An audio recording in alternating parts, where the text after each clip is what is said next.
You are alone and you have overturned your 4x4 in a very, very isolated desert. You're at least 40 miles away from any form of civilization. Your truck is in the bottom of a drainage and you can't see it from the trail. Thankfully, you've told somebody where you're going and what time they should expect you back, but they're not going to expect you back for 4 more days. Fortunately, you're not injured too badly in the crash. That's good news. Unfortunately, the water containers that you have stored on the back of your truck have been damaged and almost all of your water has leaked out onto the desert floor with the exception of a small water bottle. Daytime highs are at least 110 degrees in this desert. You're in a bad situation. What do you do? We posted this question last week and we provided some options. Number 1, ration the water. Make it last as long as you can and stay with your vehicle. B, wait for dark and then walk your way out in the cooler nighttime temperatures. 3, set your spare tire on fire and signal for help. And D, all-terrain trucks. All right. And D was the last option. Climb to high ground and look for signs of water, green vegetation, something in the distance where you could see potential water sources. So right now, pause this video and I want you to leave in the comment section what you would do. Would you ration the water and stay with the vehicle? Would you wait for dark and walk your way out of there 40 plus miles? Would you set your spare tire on fire to signal for help? Or would you climb to high ground and search for water? So pause this video right now, leave in the comments, tell me which one you would do and why. I'll wait.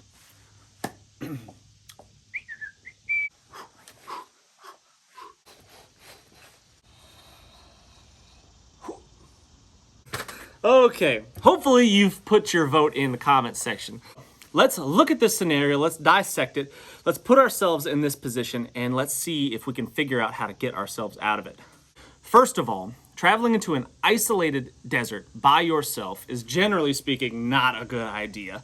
Regardless of how reliable you think that your 4x4 is, chances are if it's gonna break down, it's gonna break down when you're the furthest from civilization. If you're doing any kind of off-road adventuring in a wilderness area, traveling with a buddy at a minimum is going to be very, very important. Now, I would suggest in this situation that you would have at least 2 vehicles. So you and your buddy have a vehicle. That way, if one should break down, you've got a backup that you can get yourselves out of that situation. You can always go back to recover the vehicle. Our first option was to ration the water and stay with the vehicle. Generally speaking, this is probably a decent idea, although it was very low on the polls. The vehicle usually is going to be the easiest thing to spot if a rescue party is coming to look for you. So staying with your vehicle, you've got a ready-made shelter, and it's going to be the smart way to go. Ration your water, let's say you've got 1 liter of water, right? You can ration that out for the next few days, 4 days in this situation, and probably not die of dehydration. However, in this situation, it's 110-ish degrees during the daytime, and if the sun is hitting that vehicle at all, it's just going to be a sweat locker.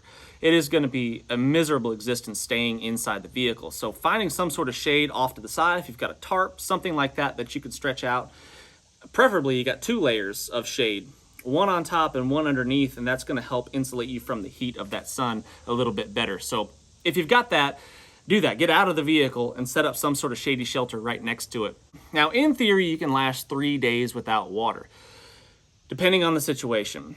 You can last longer without water in some situations. You can last a lot less without water in some situations. So 3 days of just laying there doing absolutely nothing in 110-degree heat, potentially you'd make it.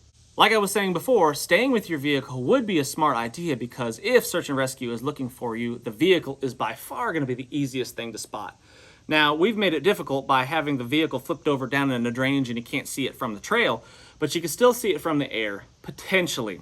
However, still not a good situation because, you know, most of our off-road vehicles, especially if they're covered in dirt and sand and stuff, are now, even if they were a nice, shiny, bright color, they're earth-tony at best now. So spotting a vehicle from high altitudes is not always that easy to do, especially if it's down in some sort of drainage. Our next option, number 2, was wait until dark and start walking out. You got 40 miles, okay? And walking during the nighttime is definitely the smarter of the options because of the cooler temperatures. The sun's not going to be just sucking the moisture out of your body. Nighttime, daytime temperature fluctuations in deserts can be pretty extreme. If it's 110 during the day, in my experience, it's probably going to be somewhere like 60, 70 degrees at night, depending on the desert that you're in. It's not going to be 110 during the day and 20 degrees at night. Generally speaking, in most deserts, it's not going to be that big of a fluctuation. If it's summertime, it's 110. It's going to be cool at night, cooler, potentially. I've been in some deserts where it stays pretty hot pretty much all day and night. So it just depends on which desert you're in.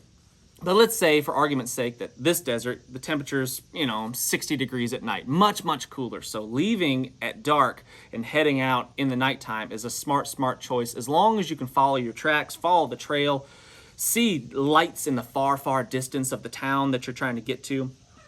Probably a smart idea if you're planning on self-rescuing and getting your way out of there. 40 plus miles is a long freaking way. Lots of comments about this one. Tons of people said things like 40 miles is totally doable, no problem for a semi-healthy individual. 40 plus miles is far. 40 miles is really far. The longest I've ever done in a single day is 28 miles. On my 28th birthday, I ran 28 miles. I tried to run it. That was my first mistake. What happened to me was I ended up getting a stress fracture in my foot because I hadn't trained necessarily built up to that kind of mileage. I was a fit individual and I exercised a lot back then. I was fittest of my life right then, but I had not been doing long distance running. So I went out for this 28 miles just to see if I could do it. And like I said, I ended up getting a stress fracture on my foot, and the last, I'd say 10 miles was miserable. A lot of people said in the comments that you could walk that in 10 hours, right? Just straight walking at 4 miles per hour, you could get that done. A 4 mile per hour walk is pretty brisk. I mean, you're getting it at 4 miles per hour. You're gonna be burning through hydration, and it's gonna be a thirsty, miserable walk 10 hours. I'm not saying it's not possible. I'm just saying for the average American these days, that would be a daunting task and very likely a disastrous choice right there. So you need to know your abilities, you need to know your fitness levels, and you need to know what you can or cannot do by testing yourself on a regular basis. Staying fit, staying in shape is key, and hopefully in this situation you're not injured to the point where you can't do that. Setting your spare tire on fire and signaling for help. Doing this during the daytime would probably be a really smart option because the huge amounts of black smoke that come off of a tire can be seen from a long, long ways away. Assuming someone's kind of out there in the general vicinity. I mean, you can see a long ways in a lot of deserts depending on the terrain. If it's really mountainous and hilly, maybe not. But that smoke, black plume heading up into the sky can be seen from a long ways away, and potentially somebody might be curious enough to ride out there and see what's going on. Potentially not. I've seen smoke in the distance before and thought, someone's burning a tire, and how often have you seen smoke in the distance or something that potentially could be some sort of signal and thought, it's just somebody burning brush or something, You don't know. So it's not a guarantee that someone's just going to come running because they see black smoke. Burning it at night, potentially if you're on flat ground and the flame can be seen from a long ways away, again, people might just assume someone's out there having a good time by a campfire. The black smoke won't be able to be seen at night, so during the daytime is when I would recommend doing that. Make sure you let the pressure out of the tire before you try to set that thing on fire because you don't want any, scalding hot molten rubber blowing in your direction. Last option was to climb to high ground and scan the area for sources of water. So you're up on this hilltop, whatever it is, and you're looking around for green vegetation where there might be potentially some water.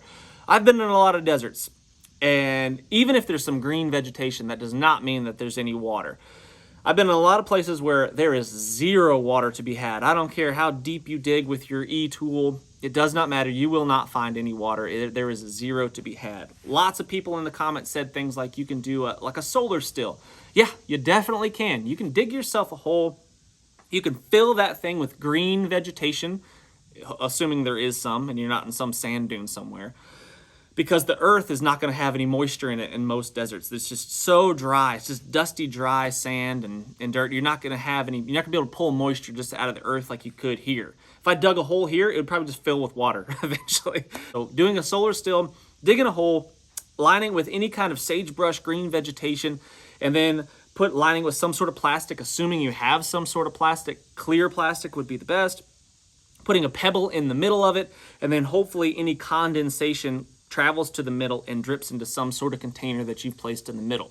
Now, I can tell you from experience that this is not going to be what a lot of people think it's going to be. You're going to get a sip of water.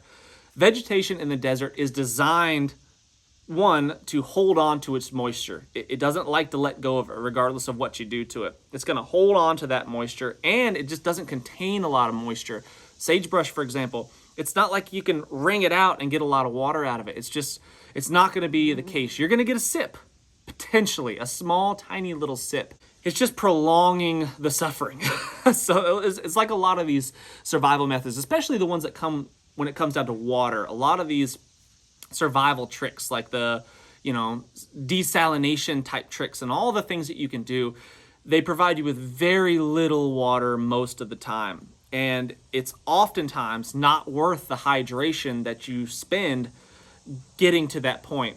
Digging the hole and lining it and plucking the vegetation and stuff, you might be better off just sitting there and finding some shade and sitting there doing absolutely nothing and not wasting your time burning through hydration out in the hot sun, digging the holes and stuff. There's quite a few comments said just don't go there, don't go out into a desert. There's nothing to see there anyway.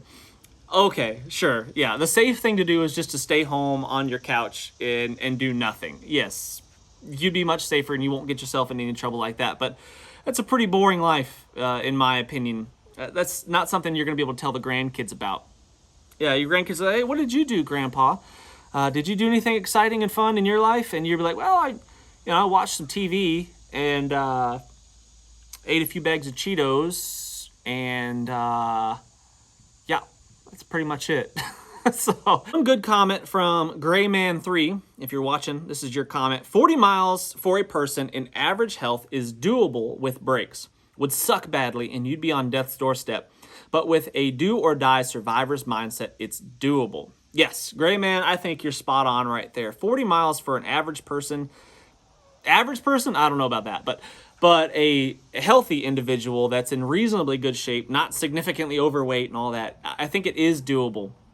You would be feeling pretty terrible if you've got one bottle of water after 40 miles. It would be really, really miserable. But like he said, a do or die survivor's mindset is key. If I can see that city off in the distance and I know there's a light there and I could just get to that light, if I just keep putting one foot in front of the other, no matter what, I will make it back. And having that positive mindset is the key. If you feel like you're going to give up, if you think that you can't make it, chances are you're going to be right. And you're going to give up and you're going to lay down in the hot desert and you're going to die. Stay strong, stay of a positive mindset, and that's going to be the key no matter what the survival scenario is. This person says, how about not go to the effing desert? There's your option, yeah. Stay home. Stay home where it's safe. Use your satellite phone and order a pizza. Yeah, but that is a good point. So you should definitely have something such as this. This is a smart idea. This is a Garmin InReach Mini, and this thing could literally save your life. It's got an SOS feature right there, and I could hit that button and search and rescue could come find me in my exact location. So something like this could be a lifesaver. Make sure that your subscription is working. Make sure this thing works before you go. Make sure it's charged up. All that kind of stuff. Option 5, don't overland in isolated deserts. Nothing really to see there anyway. I disagree. Deserts are beautiful. There is some amazing scenery to be had in deserts. They're really cool places. The diversity of life in a desert is so much more than a lot of people give them credit for. They think there's just barren wastelands with nothing.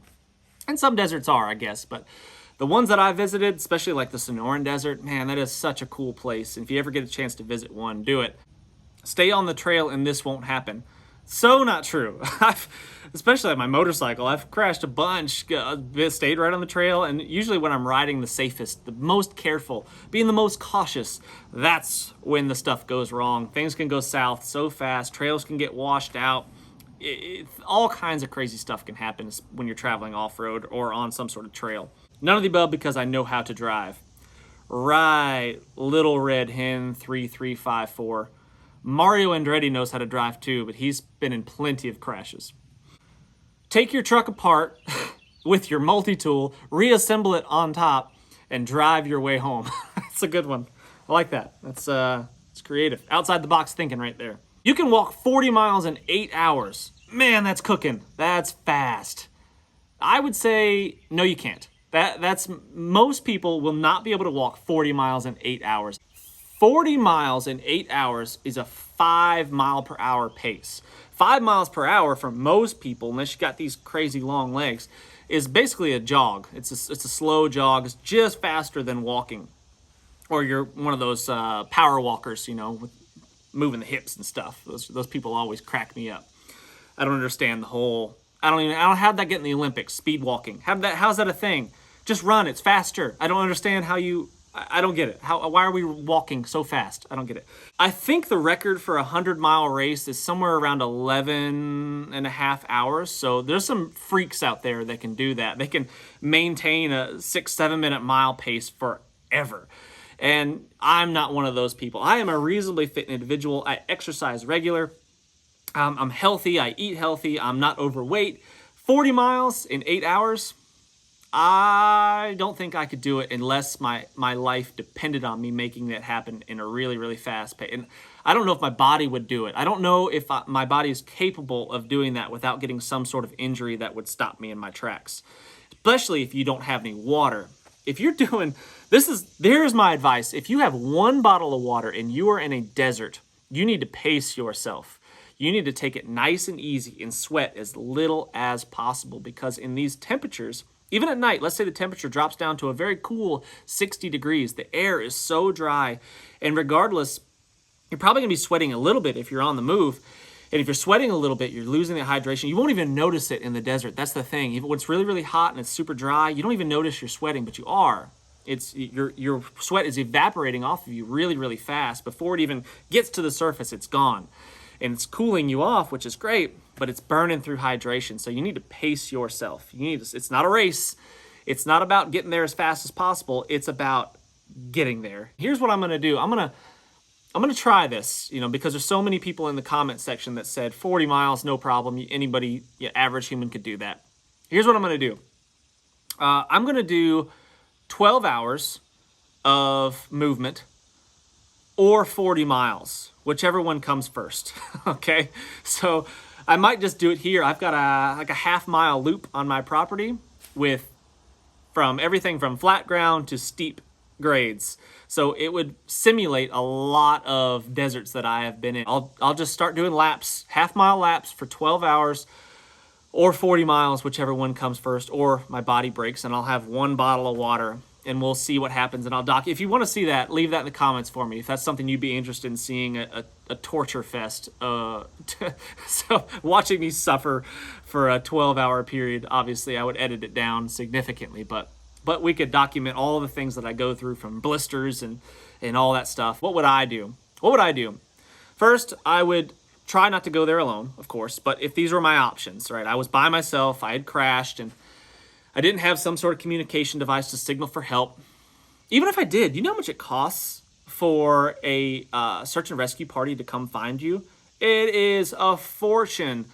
If I knew I was 40 miles away and I could follow the trail back, if it was me, I would potentially, as soon as I crashed and everything, and I knew I was in trouble, I'd lost all my water, and I knew that things were dicey, I would probably get my spare tire up on the trail, out of that drainage. I would get my spare tire up there. I would light that puppy on fire, and hopefully help comes. And I would wait there until dark. If no help had come by then, I would probably grab my bottle of water and I would start sipping on that thing as I started walking on my path back. That's what I would do. But that's just me. I know my limits. I know my capabilities. I don't know my limits, actually. I don't know how far I could go. I've never pushed myself to the absolute breaking point. I've gotten really, really close multiple times, but I think I could make it. Hoof it out at dark. 40 miles isn't far. You are on your own. No one is coming. I like that. Hello, cat. Ugh, you shed so much. I was thinking about shaving this cat and making her look like a lion. You know, shaving everything except her head and neck and the tip of her tail. She would look so cool. 40 miles is not so much to walk if I know the way. Man, these are some confident people in the comment section. Now, a lot of people said basically just don't go there in the first place. And, you know, I guess, you know, the safe option would be just to not go anywhere. Just stay home, sit on your couch. That would be the safe thing. But that's not how I choose to live my life. I don't know about you, but that's not how I want to live my life. I want to have stories to tell my grandkids one day. I don't want to be that type of grandparent that doesn't have anything exciting to tell. I don't want to be the type of grandparent that doesn't inspire the next generation, that doesn't motivate the next generation to get out there and do something amazing. I want to fill my life with awesome experiences and adventures and share those with as many people as I possibly can. And with that sense of adventure, with that drive to do, there comes inherent risks. But without risks, there are no rewards. That's just me. Thanks for watching, friends. Hit that thumbs up, subscribe if you haven't done so already, and I cannot wait to see you on the next one.